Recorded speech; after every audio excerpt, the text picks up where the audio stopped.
नाज़रीन, इस बात में कोई शक नहीं कि काकरोच जितना छोटा मुल्क इसराइल एक इंतहाई ताकतवर मुल्क है। इसकी ताकत का अंदाजा आप इस बात से लगा ले कि अरब इसराइल जंग में इस मुल्क ने पूरे अरब दुनिया को तिगनी का नाच नचाया। इसके अलावा आज से तकरीबन 44 साल कबल सद्दाम हुसैन जैसे अनापरस्त और ताकतवर लीडर को भी नहीं बख्शा। उस वक्त इराक के पास बेहतरीन फौज, जदीद मिसाइल्स और तबाहकुन हथियार मौजूद थे, जबकि किसी भी मुल्क के लिए इराक पर अकेले हमला करना बेवकूफ़ी तस्वुर की जाती थी। हत्ता कि अमेरिका जैसे सुपर पावर को भी इराक पर अकेले हमला करने की जुर्रत ना हो सकी। अमेरिका ने 1991 और 2003 में इत्तेहादी फौज के साथ मिलकर इराक पर हमला किया, मगर ये क्रेडिट इसराइल को हासिल है जिसने इराक पर अकेले हमला किया और ये हमला कामयाब रहा।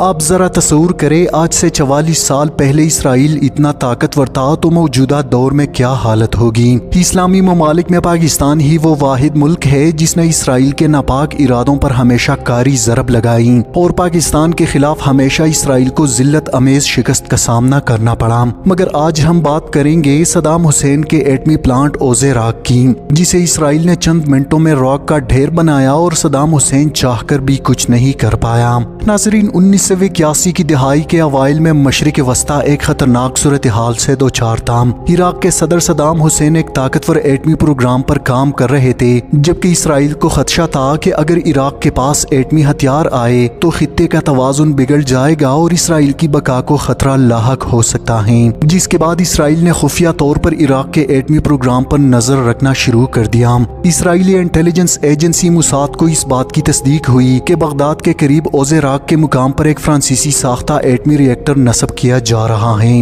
इसराइली इंटेलिजेंस ने इस बात की तस्दीक की कि ये रिएक्टर सिर्फ साइंसी तहकीक के लिए नहीं बल्कि एटमी हथियार बनाने के लिए इस्तेमाल किया जा सकता है। नाज़रीन, इसके लिए मुसाद के एक एजेंट ने अगले 10 माह तक एक सहराई बुद्दू का भेस बदलकर जासूसी की और मुकम्मल मालूमात हासिल करने के बाद मुसाद को हवाला की। जिसके बाद इसराइली हुकूमत ने एक मुश्किल फैसला किया, एक ऐसा फैसला जिसके नताइज इसराइल के लिए इंतहाई भयानक हो सकते थे। मगर इसराइल के लिए सद्दाम हुसैन के एटमी प्लांट को तबाह करना इंतहाई लाजमी था। जिसके बाद इराक के एटमी प्रोग्राम को तबाह करने के लिए एक फौजी ऑपरेशन शुरू करने का फैसला किया गया। ये एक खतरनाक और पेचीदा मिशन था। इराकी फिजाई दिफा बहुत मजबूत था और इसराइली जेट फाइटर्स को इराक के हुदूद में दाखिल होकर रिएक्टर को निशाना बनाना था। आप यूँ समझ ले कि इसराइली एयर फोर्स के लिए ये एक सुसाइड अटैक था जिनमें तैयारों का वापसी इसराइल जाने की इम्कानात सिर्फ 20% थे। मगर बावजूद इन खतरात के 7 जून 1981 को 8 इसराइली F-16 लड़ाका तैयारों ने उड़ान भरी। इनका मकसद था ओज़े राक रिएक्टर को तबाह करना। सुबह सवेरे अंधेरा खत्म होने से पहले इसराइली तैयारे इराक के हुदूद में दाखिल हुए और इराकी फिजाई दिफा को चकमा देते हुए रिएक्टर पर हमला कर दिया। नाज़रीन, इसराइली तैयारों ने रिएक्टर को मुकम्मल तौर पर तबाह किया। इराक का एटमी प्रोग्राम एक धचका लगा और कई सालों के लिए रुक गया।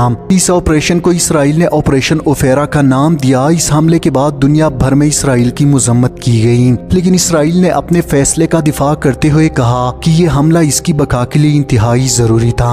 इसराइल का मौकफ था कि अगर इराक के पास एटमी हथियार होते तो खित्ते में अमन व अमान खतरे में पड़ जाता। नाज़रीन, ऑपरेशन ओपेरा एक कामयाब फौजी ऑपरेशन था, लेकिन इसने मशरिक वस्ता के हालात को मजीद पेचीदा कर दिया। इस हमले के बाद इराक ने अपने एटमी प्रोग्राम को खुफिया तौर पर जारी रखने की कोशिश की, लेकिन इसराइल के इस हमले ने इराक के एटमी प्रोग्राम को काफी नुकसान पहुंचाया। जिसके बाद सद्दाम हुसैन के एटमी प्रोग्राम का ख्वाब इसराइल ने हमेशा हमेशा के लिए चकनाचूर कर दिया। मगर अब सवाल ये है कि आखिर सद्दाम हुसैन ने इराक पर जवाबी हमला क्यों नहीं किया? इराकी एयर फोर्स ने मुजाहिमत क्यों नहीं की? आखिर ये कैसे मुमकिन है कि इसराइली जंगी तैयारों का पूरा स्क्वाड्रन मुस्लिम ममालिक से होते हुए इराक में दाखिल हुआ और फिर इराक में सैकड़ों किलोमीटर का फासला तय किया, मगर इराकी एयर फोर्स और रेडार्स को इन तैयारों की भनक भी नहीं पड़ी। यही वो असल वजूहात है जिसकी वजह से दुनिया इसराइल को एक ताकतवर मुल्क तस्लीम करती है। नाज़रीन, इसराइली तैयारों के इराकी रेडार से बचने के कई वजूहात थे जिसे जानकर आप यकीनन चौंक जाएंगे।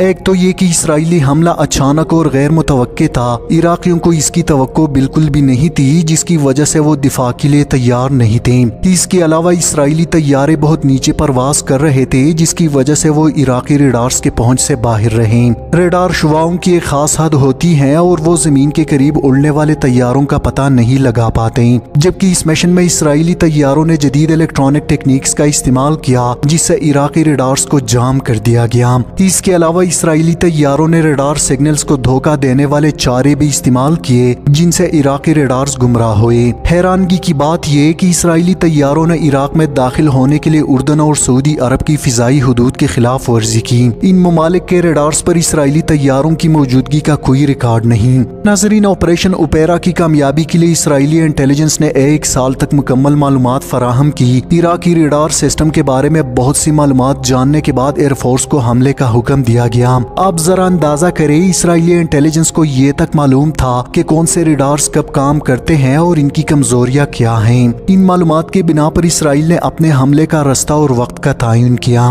مگر یہاں آپ اسرائیلی پائلٹس کی مہارت کو بھی نظر انداز نہیں کر سکتے۔ اسرائیلی پائلٹ بہت تربیت یافتہ اور ماہر تھے۔ انہوں نے مشکل حالات میں اڑنے کی مشق کی تھی اور وہ عراقی فضائیہ دفاع کو کامیابی سے چکمہ دینے میں کامیاب رہے، جس کی وجہ سے اسرائیلی طیارے عراقی ریڈار سے بچنے میں کامیاب رہے اور انہوں نے اپنے ہدف کو کامیابی سے نشانہ بنایا۔ ناظرین، اگرچہ صدام حسین ایک طاقتور لیڈر تھے، لیکن اسرائیلی حملے کے وقت ان کے پاس فوری طور پر جواب دینے کے لیے وسائل اور حالات سازگار نہیں تھے، جس کی کئی وجوہات تھے۔ ایک تو یہ کہ اسرائیلی حملہ بالکل اچانک اور غیر متوقع تھا۔ عراقیوں کو اس کی توقع نہیں تھی، جس کی وجہ سے وہ دفاع کے لیے تیار نہیں تھے۔ اس اچانک حملے نے عراقیوں کو سنبھلنے کا موقع نہیں دیا۔ دوسرا، اگرچہ عراق کے پاس فضائی دفاعی نظام موجود تھا، لیکن وہ اسرائیلی طیاروں کا مقابلہ کرنے کے لیے کافی مضبوط نہیں تھا۔ اسرائیلی طیاروں نے جدید ٹیکنالوجی اور حکمت عملی کا استعمال کرتے ہوئے عراقی ریڈارز کو چکمہ دیا اور ان کے دفاعی نظام کو کمزور کر دیا۔ سب سے اہم وجہ یہ تھی کہ اس وقت عراق ایران کے ساتھ جنگ میں مصروف تھا۔ اس جنگ نے عراق کی توجہ اور وسائل کو اپنی طرف مبذول کر لیا تھا۔ اس کے علاوہ بین الاقوامی سطح پر بھی عراق کی پوزیشن مضبوط نہیں تھی۔